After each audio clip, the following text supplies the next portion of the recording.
The Seven Wonders of the Ancient World by Edgar J. Banks. The Pyramid of Khufu. Please like this video so that more people have access to this content. Enjoy and also follow this channel to see other videos about art. The Pyramid of Khufu.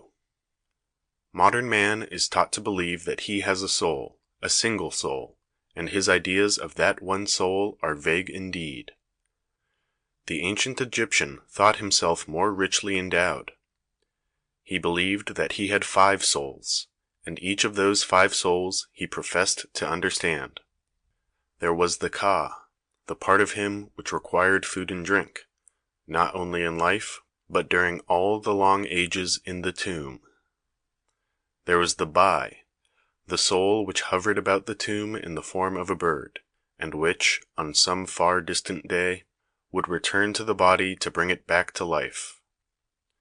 There was the Ran, or the name, the Kibet, or the shadow, and the Kat, or the corpse. To care for these 5 souls all his life long gave the Egyptian trouble enough. To provide for them during the long sleep in the tomb was the one great purpose of his life. He feared that his Ka might suffer hunger and thirst, and there be none to bring relief, or that some day the Bai might return to find the body destroyed, and the homeless soul would wander restlessly about through all of the ages to come. It is not strange, then, that the first duty of the Egyptian was to provide for his souls. The exceedingly dry climate of the Nile Valley favored him. His body, if left exposed, withered away until only the skin and the bones were left, and if not molested, it would so remain indefinitely. To preserve the body in a more natural state by artificial means demanded all the skill of the scientists and gave employment to an army of people. Sometimes the shrinking skin was stuffed with sawdust or with sand.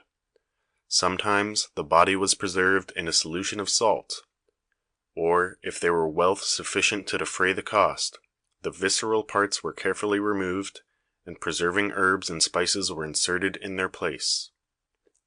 So the mummies were formed, and each mummy, with food and drink for the Ka, or with wealth to obtain it, was hidden away in a strong or secret place, to await the return of the Bai. In the very early days, when life was simple and grave robbers few, the Egyptian was content with a simple grave. A hole was dug in the sand. The body was placed within a sitting position. A dish of food and a pot of grain were at its side. Poles and brush were laid over the hole, and sand was heaped above. Thus the first pyramid, a little pyramid of sand, was formed. Some, desiring a better tomb for their dead, lined the hole in the sand with boards. Others, wishing to have access to the body that they might bring it fresh supplies of food and drink, built a passageway down through the sand to a door in the side of the tomb. With the years the wealth of the people increased. The tombs kept pace, and the pyramids of sand rose higher. Sometimes, to hold the heap of sand in place, a retaining wall of bricks was built about it. In time the wall rose to cover the sand, and then the pyramid was all of bricks. Later it was of stone. Centuries passed. Life became complicated. The size and the magnificence of the tombs grew with the increasing wealth, rare treasures were buried with the dead, and the grave robber flourished.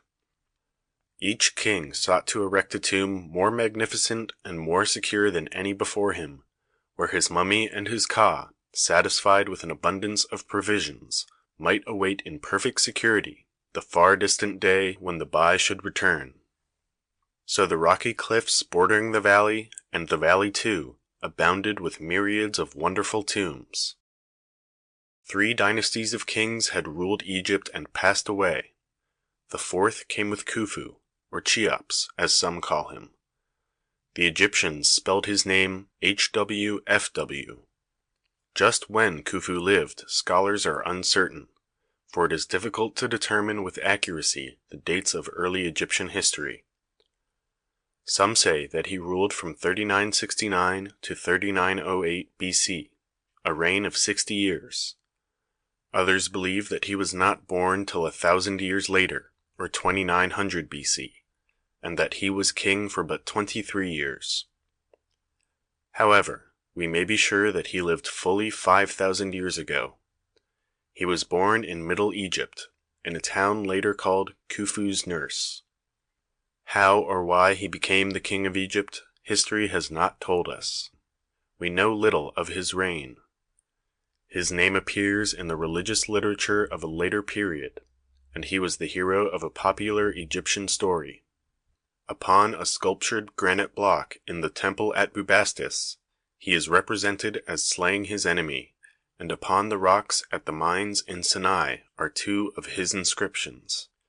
In the temple at Abydos, however, was found a beautiful small ivory figure, 1/4 of an inch in length, carved with his portrait. It shows a thin face with an expression of unusual strength. His one great monument is his tomb, the Pyramid at Giza, the first of the 7 wonders of the world. Scarcely had Khufu come to the throne when he began the construction of his tomb, which should surpass all others in size and costliness. It should be strong enough to defy the most skillful grave robber, too lasting even for time to destroy. For its site he selected the rocky cliff to the west of the Nile, 100 feet above the valley, toward the setting of the sun, where it was believed that the spirits of the dead entered the underworld. Preparations for its construction were carefully made. No expense was spared. The resources of the country had long been taxed to support the temples and an army of priests, but religion rested lightly on King Khufu, and perhaps upon his people too. Why should the best fruits of the land be given to the gods whom the king knew to be false? Why should tens of thousands of strong men call themselves priests and live in luxurious idleness? So one of the first acts of King Khufu was to close the temples throughout all Egypt. The offerings to the gods ceased. The throngs of priests and temple attendants joined the ranks of the workers. The herds of cattle and the flocks of fowls, no longer offered daily to delight the gods or to feed the priests, were food for the workmen. It is said that there were 300,000 strong men in Egypt, and that every man, as if he were a slave, was forced to labor for the king. The workmen were divided into 3 relays of 100,000 men each, and each relay was compelled to work for 3 months, while the other men of the other 2 relays supplied them with food and attended to their usual duties. Their only recompense was their food and clothing, and that was scanty enough. Taskmasters, with whips in hand, stood by to urge them on. Thus were the workmen obtained, but even with forced labor the cost of the construction of the pyramid was enormous. It has been estimated that even with modern machinery 1,000 men would be required to labor for 100 years if they would duplicate the pyramid. Just what the cost to Khufu was we may never know. Herodotus writes that in his day an inscription engraved in hieroglyphic characters on the base of the pyramid stated that for the radishes and onions and garlic consumed by the laborers there were expended 1,600 talents of silver, or about $1 million. However, long before the pyramid was completed, the king found his treasury empty. Everywhere he sought for more funds, but the resources of the country were exhausted. A story relates that, as a last resort, he sent his daughter to the stews with orders to procure him a certain sum, and Hentsen, as his daughter was named, procured it. There is another story that Khufu so grievously oppressed his people that when he died they refused to bury him in his wonderful tomb, that his hated name was never spoken aloud, that even after centuries had passed the people called the great tomb the Pyramid of Felician, because a poor shepherd of that name used to graze his sheep about its base. The material for the construction of the tomb was red granite and limestone. The granite, which was used only for the lining of the walls of the inner chambers, was brought down the Nile from Syene in Upper Egypt, 700 miles away. The quarrymen worked in the ancient fashion, splitting the stone with wooden wedges, and cutting them into the desired shape with copper saws fed by emery powder. The limestone for the great mass of the pyramid was quarried in the hills of Mokattam, several miles away on the opposite side of the Nile, and any traveler to Egypt may visit the quarries and see the marks of the adze-like implements with which the workmen of Khufu hewed out the soft stones. A vast army of men was employed in the quarries. Another army, laboring upon the hill at Giza, where the pyramid was to stand, dug into the rock to the depth of 8 inches, that the foundation stones might remain securely in place. But a core of living rock was left to project upward in the center. A long inclined passage was excavated far down into the solid rock, at the bottom of which a chamber was hollowed out. A third army was engaged for 10 years, so Herodotus said, in building a causeway up which the stones were to be transported from the river to the Giza hill. A fragment of it still exists beneath the little modern village of Kafr. These laborious preparations were finally completed and the real work of construction began. At the quarries, the stones were loaded upon sledges and drawn on rollers by men to the river. Barges transported them to the opposite shore, and again upon rollers, long lines of men, tugging at the ropes, dragged them to the causeway and up to the place prepared for the pyramid. It is supposed that the construction of some of the Egyptian pyramids began at the time when the king came to the throne, and that each year, as long as he lived, another enclosing layer of stones was added. Thus the pyramid, growing larger and larger, was completed only with his death. But Khufu prophesied for himself a long reign. The size of his pyramid and the location of the mysterious chambers and passageways within were determined from the beginning. The pyramid covered 13 acres of ground, and was a perfect square, originally measuring 756 feet on each side. It is a walk of more than half a mile about its base, and so accurate were the measurements, that modern engineers with modern instruments can detect an error of but a small fraction of an inch. A wide pavement of limestones surrounded the great structure. The 4 sides approximately face the cardinal points, the north, south, east, and west. Slowly, layer by layer, the great mass rose, each layer slightly smaller than the one beneath it. It is uncertain just how the stones were raised. Some say that sand was heaped up, forming an inclined plane over which they were dragged, and as the pyramid rose, the inclined plane was built up with it. Pliny says that the inclined plane was of nitre and salt, and that later, when the work was completed, it was melted away with water, or it was of bricks which were torn away. Herodotus, however, tells us that the stones were raised from one stage to another by machines consisting of short planks, perhaps on the lever principle, for the derrick was unknown to the ancients. Thus the pyramid was reared to the height of 481 feet, or 150 feet higher than St. Paul's Cathedral, or nearly twice as high as the Flatiron Building in New York City. Its sides sloped at an angle of about 51 degrees and 50 minutes. 203 of the courses of the masonry still remain, but according to Pliny, the pyramid never came quite to a point, for on the summit was a platform 16½ feet in circuit. What, if anything, stood upon the platform, he does not tell us. The present platform is 32 feet and 8 inches square, large enough for 100 people to stand there comfortably. It is estimated that in the entire pyramid are 2,300,000 blocks of stone, averaging in weight 2½ tons. The average size is 4 feet and 10 inches in length, and 2 feet and 2 inches in height. The largest stone visible from the exterior is 9 feet long and 6½ feet in height. As we might expect, the stones of the lower courses are larger than those higher up. The mortar used in cementing them was scarcely thicker than a piece of paper, for the joints were fitted together so perfectly that it is impossible to thrust the thinnest knife blade into them. The entire pyramid was once encased with stone polished like glass, and to one standing but a short distance away it must have resembled a single huge stone shining and reflecting the sunlight with dazzling brilliancy. Possibly upon one of the sides was a stairway leading to the summit, for otherwise it would have been impossible to ascend to the platform. Whether or not the casing stones bore hieroglyphic characters, we may never know.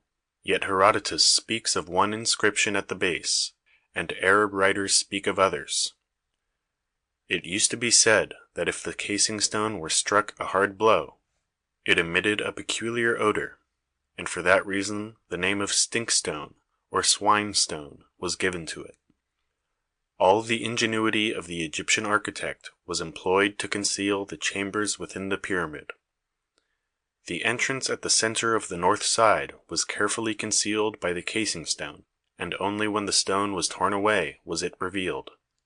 Imagine that you were an ancient Egyptian and would explore the interior of the pyramid.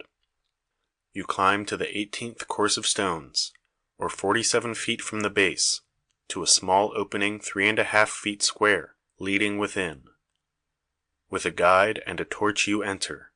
You must bend low, for the passage is but 5 feet high, and step carefully, for it slopes downward at an angle of over 26 degrees.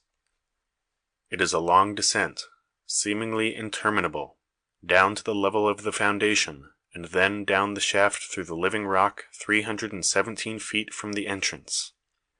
At last, beneath the very center of the pyramid, you enter a large chamber. But even by the dim light of your torch, you may see that the chamber was never completed. King Khufu was not buried there. The chamber was only a part of the plan of the wily old king to deceive the future grave robbers. When the robbers would enter the tomb and find it empty, they would imagine that other robbers had been there before them and abandoned the search, while the mummy of the king would continue to rest securely in a chamber high above. You climb back up the passage to the level of the foundation, where the guide will take you to the entrance of another passage which was once carefully concealed. Still bending low, you follow him up through 25 courses of stones, and then along the level to the center of the pyramid. There you reach the queen's chamber, measuring 16 by 18½ feet, and 14 feet in height. But the queen was not buried there, for this chamber, too, was constructed to lead the grave robbers astray. You follow your guide from the queen's chamber along the level passage to the point where the incline begins, and opening before you is a great gallery leading still farther upward. You enter, and here you may stand erect, for the gallery is 28 feet high. Up you climb to the height of 138 feet above the foundation, or to the 50th course of stones, to a small antechamber, and through it to the royal chamber. Here, as in a great cavern, the light of your torch has little effect upon the darkness, for the chamber is 34 feet long, 17 feet wide, and 19 feet high. The walls are of polished granite, and if you would climb above the ceiling, you would find several smaller chambers constructed to resist the pressure of the great weight of the stones above. The roofing slabs, weighing about 54 tons each, are the largest stones in the pyramid. From the ceiling small holes lead upward for ventilation. It is only with a flashlight that the chamber is sufficiently illuminated that you may appreciate it. Then you admire the polished walls. In a corner, you see a stone sarcophagus which must have been built into the pyramid, for it is too large to have been carried through the passageways. Perhaps in it the king was buried, but we do not know. Its lid is gone, and it is empty. Perhaps some grave robber plundered it and carried the royal mummy away. Perhaps it is true that when King Khufu died, his people refused to bury him in the great tomb which impoverished them to build. Perhaps, as someone has suggested, there is still somewhere another secret chamber which neither the early robber nor the modern explorer has been able to discover, where the mummy of Khufu is still reposing in peace, waiting for the return of his soul. We know nothing of the details of the death and burial of King Khufu. Probably, according to the custom of the time, his body was mummified, and after the final ceremonies had been performed, it was transported across the river in the funeral boat to the pyramid and carried through the long passage to the king's chamber to be placed in the sarcophagus together with vast treasures. The entrance to the chamber was blocked with large granite stones to defy the grave robbers. In the temple near the northern base of the pyramid, the ruins of which may still be seen, priests were stationed to attend to the dead man's needs, and an army of soldiers was quartered there to guard his tomb. Several ancient descriptions of the pyramid have survived, yet the oldest of them was written after it had been standing more than 3,000 years. The Egyptians themselves have told us almost nothing of it. Perhaps the memory of the oppressive king was too odious to inspire them to write. Herodotus has given us the oldest detailed description. Among other things, he says: Cheops succeeded Rhampsinitus to the throne, and plunged into all manner of wickedness. He closed the temples, and forbade the Egyptians to offer sacrifices, compelling them instead to labor, one and all, in his service. Some were required to drag blocks of stone down to the Nile from the quarries in the Arabian range of hills. Others received the blocks after they had been conveyed in boats across the river, and drew them to the range of hills called the Libyan. 100,000 men labored constantly, and were relieved every 3 months by a fresh lot. It took 10 years' oppression of the people to make the causeway for the conveyance of the stones, a work not much inferior, in my judgment, to the pyramid itself. This causeway is 5 furlongs in length, 10 fathoms wide, and in height, at the highest part, 8 fathoms. It is built of polished stone, and is covered with carvings of animals. To make it took 10 years. As I said, or rather to make the causeway, the works on the mound where the pyramid stands, and the underground chambers, which Cheops intended as vaults for his own use. These last were built on a sort of island surrounded by water introduced from the Nile by a canal. The pyramid itself was 20 years in building. It is a square, 800 feet each way, and the height the same, built entirely of polished stone, fitted together with the utmost care. The stones of which it is composed are none of them less than 30 feet in length. The pyramid was built in steps, battlement-wise, as it is called, or, according to others, altar-wise.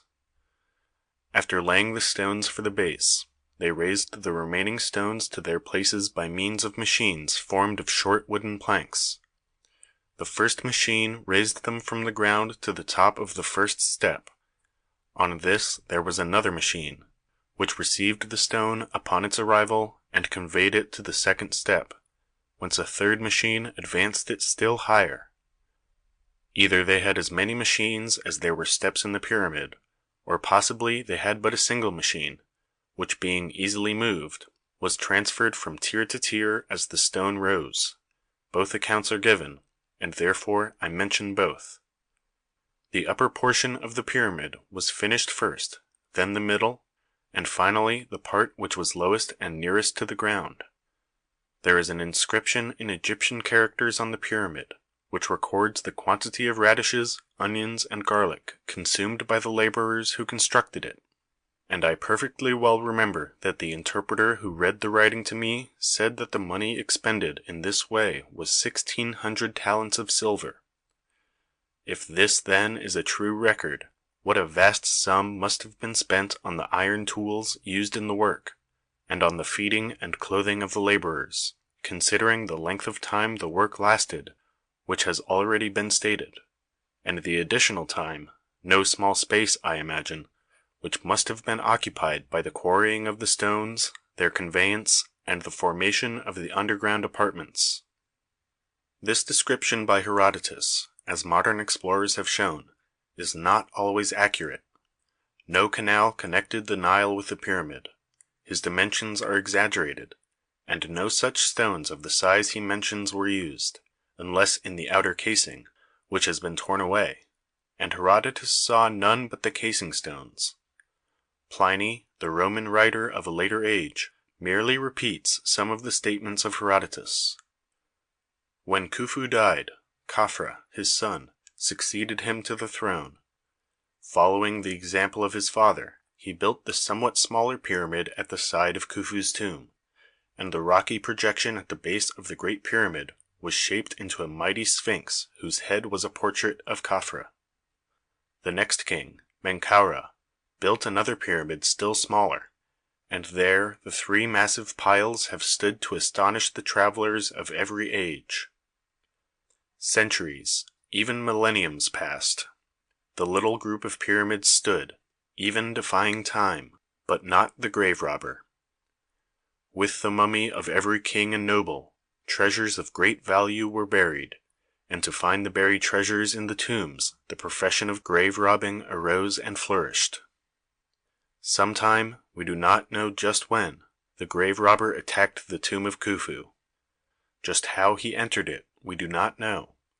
Probably he discovered the entrance carefully concealed beneath the casing stone. It seems that he merely descended the long shaft to the chamber far beneath the foundation, and finding it empty, he concluded that others had been there before him, and abandoned the search. It seems that the entrance to the pyramid was known in Roman times, for the early modern explorers found Latin words marked upon the walls of the subterranean chamber. Other centuries or millenniums passed. The long history of Egypt came to an end. Greece and Rome rose and fell, yet the Great Pyramid stood as perfect as it was on the day it was completed, still guarding the royal mummy and the treasures in its secret chambers. In Mecca, Mohammed was born, and the armies of the Arabs spread over the east. In 639, the Arabian general Amr conquered Egypt. 3 years later, in 642, the city of Cairo was built, and the new home of the Arab caliphs grew in a wonderful manner. Building material was required for its mosques and palaces, and the Great Pyramid, plainly visible from the city, was a quarry with an abundance of stones already cut and polished. So the Arabs wrenched some of the casing stones of Khufu's tomb away. They stripped it of its polished beauty, revealing its rough step-like courses of stones just beneath the surface.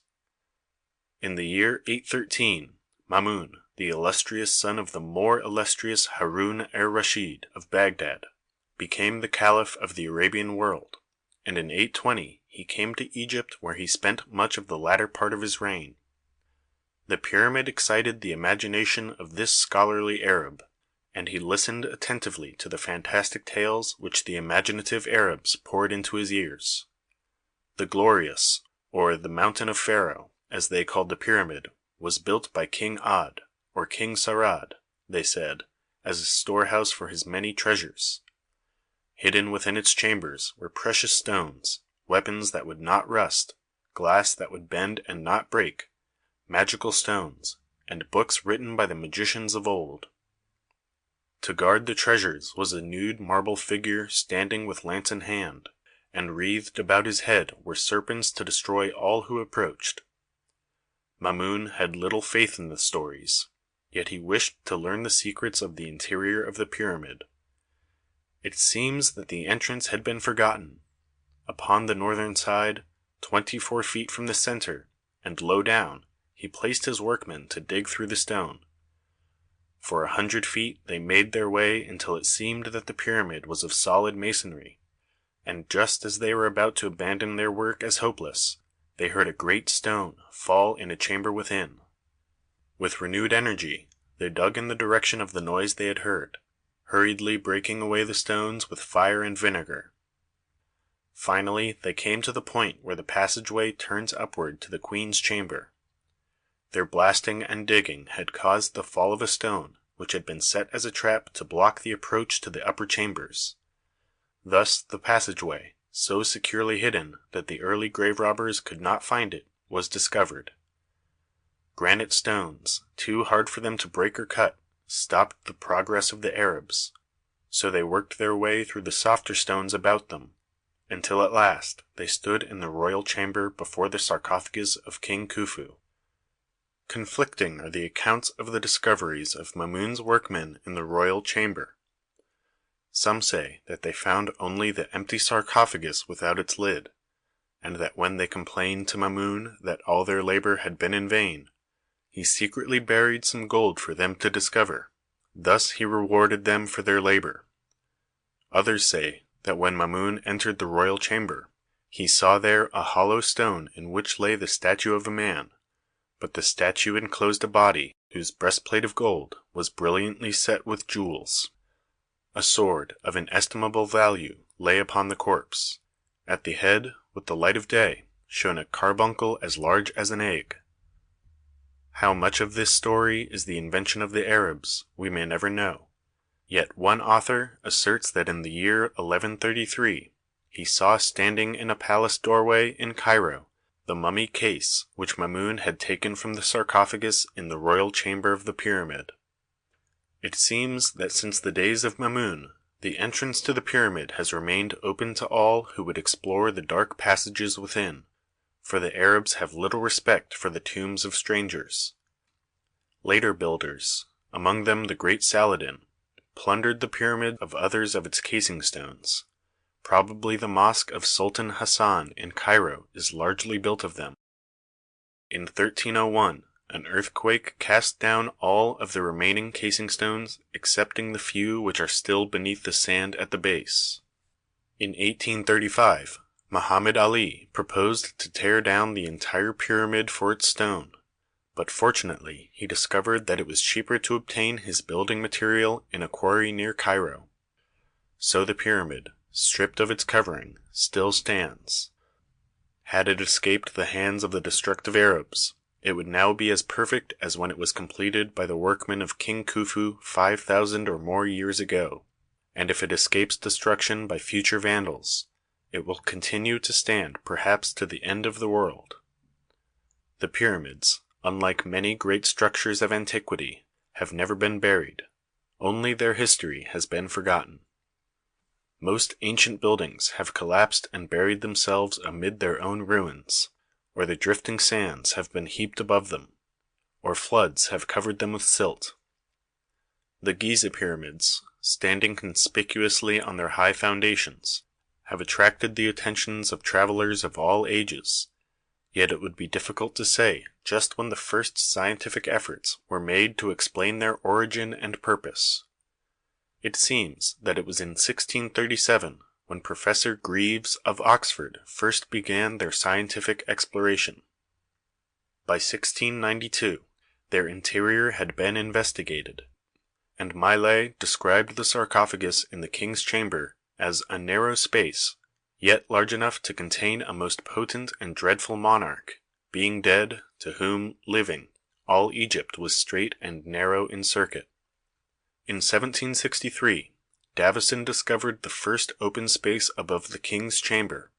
The others were found by Colonel Vyse in 1837. However, Professor Piazzi Smith of Edinburgh continued the investigations on a most extensive scale. Since then a score or more of Egyptologists have added to our knowledge of the pyramid until apparently there remain few of its secrets which have not been revealed. It is not the size of the pyramid alone at which men of all ages have marveled. Inspired by its vastness and great age, they have associated with it ideas, some scholarly, others as fantastic as any of the tales related by the Arabs. To enumerate a few of these theories as to how and why the pyramid was built would be amusing. To speak of them all would be tedious. As the Egyptians were renowned for their knowledge of astronomy, it has been argued, by some modern writers, that the pyramid was an observatory for watching the movements of the stars, and that the long passage leading from the exterior to the chamber in the rock far beneath the foundation was a telescope through which the stars were visible at noonday. This great observatory, so it was said, stands in the very center of the earth. Its height is 1/1000th part of the distance of the sun from the earth. It indicates the number of days in the year, It explains the law of gravitation. It is a standard of weights and measures. However, in the Orient, where the summers are long and the nights are hot, and everybody sleeps on the roof or in the open beneath the sky, there is a familiarity with the stars not general in the Western world. Unless it was among the Chinese, the earliest great astronomers were the Babylonians, who in very early times tabulated the fixed stars, gave them names, and foretold eclipses. They determined the length of the year and divided it into months. Intercourse between the Babylonians and Egyptians was frequent even before the pyramids were built, and it now seems that the Egyptians learned their first lessons in astronomy from the Babylonians. Undoubtedly, when King Khufu planned the building of the pyramid, he consulted the astrologers, for in his day the distinction between the astrologer and the astronomer was not sharply drawn, and no great project was undertaken without first reading the stars. Perhaps Khufu's astrologers were expert Babylonians, as some have suggested, but of that we may never be sure. The pyramid was constructed near the 30th degree of north latitude. Therefore, the writers of the past century argued that the Egyptians knew the earth is round and that the pyramid was erected on that degree with design, but to be exact, the pyramid stands 1.25 miles to the south of that degree. Certainly, its location near the 30th degree was merely a coincidence. Certainly, the king selected the site which best suited his fancy, as did the builders of the score or more of other pyramids which were constructed in Egypt. That the sides of the pyramid faced the cardinal points was certainly not a coincidence, for all the other pyramids were oriented in a similar manner. The Babylonian temple towers, so suggestive of the pyramids, especially of the mastaba type, were built with their corners, not their sides, toward the cardinal points. However, the sides of Khufu's pyramid did not exactly face the north, east, south, and west, for in every 5 yards there is an error of 1 inch, but that slight error was undoubtedly accidental. Nor is it an accident that the long passageway, inclining at an angle of 26 degrees and 17 minutes, pointed directly to the North Star, which was then Thuban, or Alpha Draconis, the brightest star in the constellation of the Dragon, but which now is of a lesser magnitude. Undoubtedly the worship of the heavenly bodies, which permeated the religion of the ancients, was a prominent factor in determining the orientation and construction of the Great Pyramid, but more than that no man can say. If Aristotle was right in saying that the pyramid was built merely to find employment for the idle rich, or as Pliny says, to keep the captives busy, there were few idle hands during the long reign of King Khufu. Another theorist adds that it was built to please the ladies of old, who requested the sons of God to employ their leisure thus rather than in paying them court. Modern religious writers have seen in the pyramid things even more marvelous. To them it shows the unity of God and the origin of the Sabbath. It is a prophecy of the coming of Jesus, of his crucifixion, and the passageways symbolize the spear thrust in his side. It is a memorial of the deluge of Noah, and one writer, asserting that the Great Pyramid soon followed the Tower of Babel and had the same common origin, asks, was it not a copy of the original Tower of Babel? Were not the dimensions of that structure taken from the Ark of Noah? Others, however, do not believe that the pyramid can serve any good purpose, for its dark caves and mummy depositories are Satan's abodes. The Zoroastrians see in its shape a tongue of flame, an emblem of the sun and of the sacred fire. According to the Muslims, it was 300 years before the flood when King Saurad dreamed that the stars fell and the earth collapsed. Again, a year later, he dreamed that as the stars fell, they were transformed to white birds which carried men away. The soothsayers interpreted the terrifying omen. The dream foretold the coming of the deluge. The king therefore commanded the pyramids to be built to preserve the public treasures, the bodies of the kings, the aromatic herbs, and the wisdom of the world which would otherwise be lost. Along with these theories should be included the statement of the renowned Sir John Mandeville, who traveled on long imaginary journeys and recorded the imaginary things he saw. And now also I shall speak of another thing that is beyond Babylon, above the flood of the Nile, toward the desert between Africa and Egypt. That is to say, of the garners of Joseph, that he let make for to keep the grains for the peril of the dear years. And they be made of stone, full well made of mason's craft, of the which two be marvellously great and high, and the t'other ne be not so great. And every garner hath a gate for to enter within, a little high from the earth. For the land is wasted and fallen since the garners were made. And within they be all full of serpents. And above the garners without be many scriptures of diverse languages. And some men say, that they be sepulchres of great lords, that were some time, but that is not true, for all the common rumour and speech is of all the people there, both far and near, that they be the garners of Joseph, and so they find in their scriptures and in their chronicles. On the other part, if they were sepulchres, they should not be void within, nay, they should have no gates for to enter within, for ye may well know, that tombs and sepulchres be not made of such greatness nor of such highness. Wherefore it is not to believe that they be tombs or sepulchres. But the words even of the great Mandeville fail to convince us, and so again we refer to the father of history, to the truthful Herodotus, who in one brief sentence has told us more than have hosts of later writers, all that modern research has revealed of the purpose of the Great Pyramid. It was the tomb of a king. No journey to Egypt is complete unless it includes a visit to the pyramid and the ascent to its summit. From Cairo you cross the bridge to the western side of the Nile, where a modern trolley car is waiting to take you to Giza. In the distance to the south, your eye quickly detects the Great Pyramid outlined against the blue of the Egyptian sky. Higher and higher it seems to rear its summit as you approach. You wade through the deep sand about it, and close to its base you stand looking up its steep high side, doubting if your courage and your strength are equal to the climb. An aged, white-gowned Arab, the guardian of the tomb, reads your thoughts and in broken English asks if you wish guides for the ascent.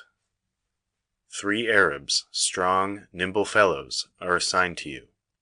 2 of them seize you by the hands, a third pushes you from behind, and you need them all, for some of the steps are quite 4 feet high. Soon you stop to rest. Dizziness seizes you as you look down the steep side, and hugging close to the stone lest you fall, you turn your eyes upward. The great stone steps, one above another, seem to continue in endless succession. Again your guides pull and push you on. The rest periods become more frequent. Weary, and with knees trembling, you try to count the courses above you, but they too are finally surmounted, and you step upon the summit.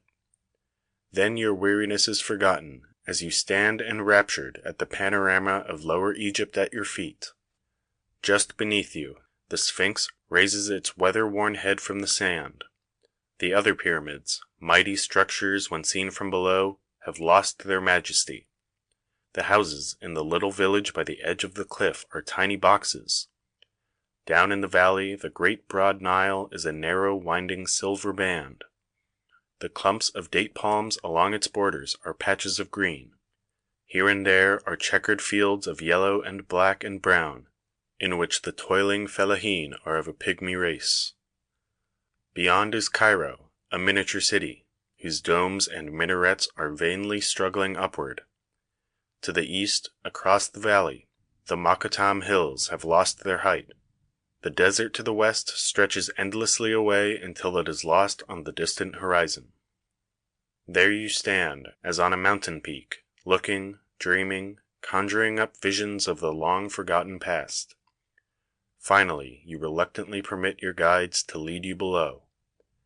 Near the base, before the small opening of the passageway, you stop to gaze into the darkness within.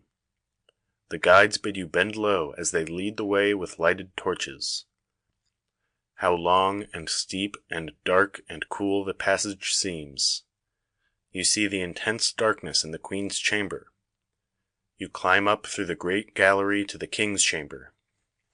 You gaze into the old empty sarcophagus, now marred and broken by the hands of modern tourist vandals. You feel the polished walls, now desecrated with those vandals' names. And again at the entrance you stand blinking in the bright Egyptian sunlight. At the base once more you look upward. Now, better than before, you realize that towering like a mountain above you is the largest, the loftiest, the most enduring, one of the oldest tombs of man, and then you really understand why the ancients called that old tomb the first of the 7 wonders of the world. We hope you enjoyed this video. Please let us know in the comments what other art contents you would like to see. And don't forget to like this video and follow our channel. Thank you, and until the next video.